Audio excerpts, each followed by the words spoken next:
Well, hello everybody. I'm sitting here in my car in the middle of an early winter storm on the edge of Lake Erie. This is Erie Shore Drive right here, which is actually closed to all public traffic. It's open to local traffic because of some significant erosion that's going along further down Erie Shore Drive, about 2 kilometers from where I'm sitting. And that's posing a problem that I'll explain a little bit later. What I wanted to show here though is the power that these winter storms have. And when I say a winter storm, today there are sustained winds of about 40 kilometers an hour and gusts up to 65. So that's a kind of a typical blustery day on Lake Erie. About 3 weeks ago there was a winter storm that had sustained winds of 90 kilometers an hour and gusts of 115. And that actually ended up destroying a house further along Erie Shore Drive. I don't think I'll get to see that today because that part of the road is actually fully closed. But let me just get out of the car here and I'll show you what Lake Erie shoreline is looking like today.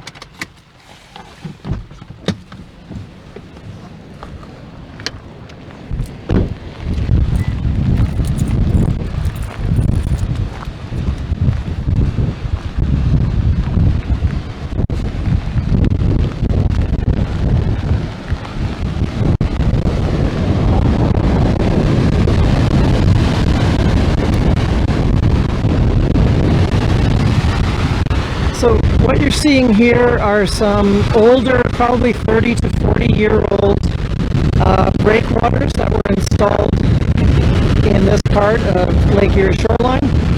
And you can see down further there are some more modern breakwaters that have been installed by individual homeowners. Those are the ones made of metal. But these wooden structures were installed by the county in the 1970s and 1980s, and you can tell they're not doing much right now. There's also been an effort to put in concrete block, riprap, all along the shoreline, and that's holding some parts of the shoreline from being eroded further. You can see the spray driven by these winter storms. I'm getting sprayed. And if I can just zoom a little bit further along, there are about 110 properties.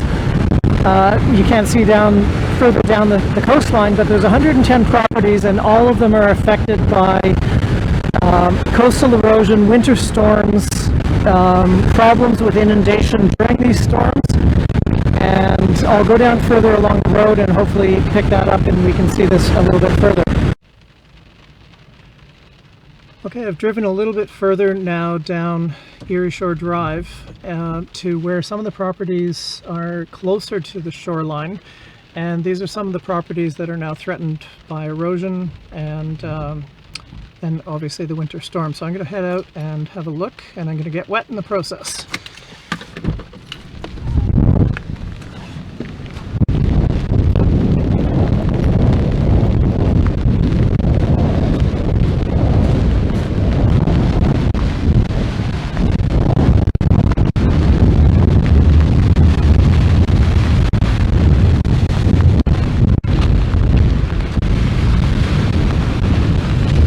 I'm on public property, which is right beside private property.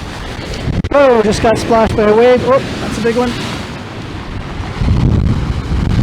So you can see some of the efforts that people have gone to protect their houses, putting up concrete, putting up brick structures, wooden structures just to prevent the spray.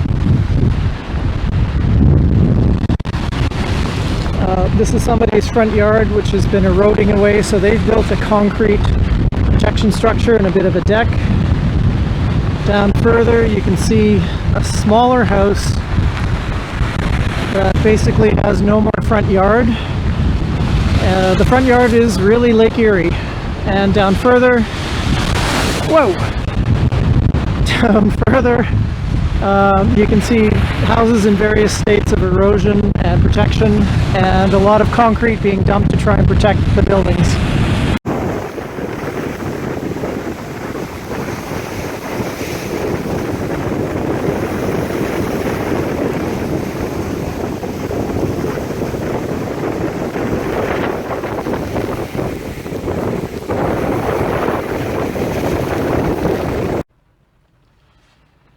So here I am on Erie Shore Road, just on the edge of Lake Erie, and this road was built on top of a dike that was built in the 1940s.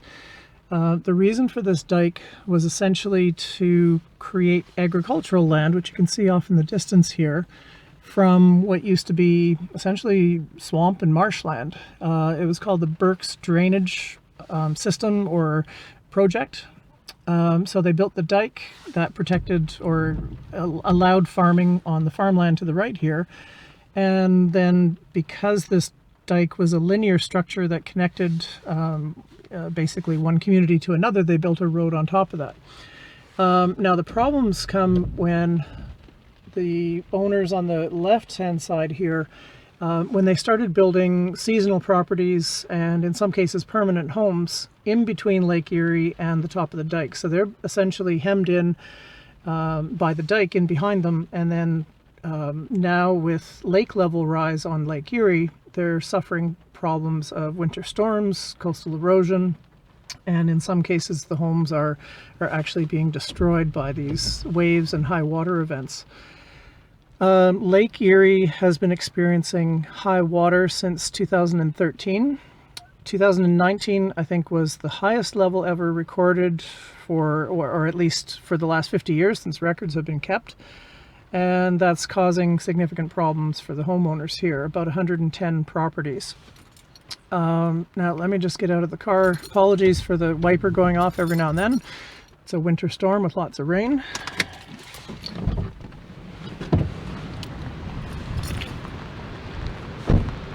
So these houses here are all facing problems of erosion. All of them are trying as best as they can to protect their properties through private means, dumping concrete, creating breakwaters. Some of these are fairly new, fairly significant investments. This road blockage was put up in March 2020 because of concerns that the eroding shoreline would actually overtop the dike and then begin to erode the dike, essentially causing a major problem for access to these properties. So they put up an emergency sign only allowing owners, tenants, and invitees of the properties on this part of the road, so I can't go down there. And this has been in place now for 9 months, 8 months. And again, as you can see in the background, this is the agricultural land that was essentially created out of marshland from the top of the dike. And you can see the drainage ditch that is constantly draining this land.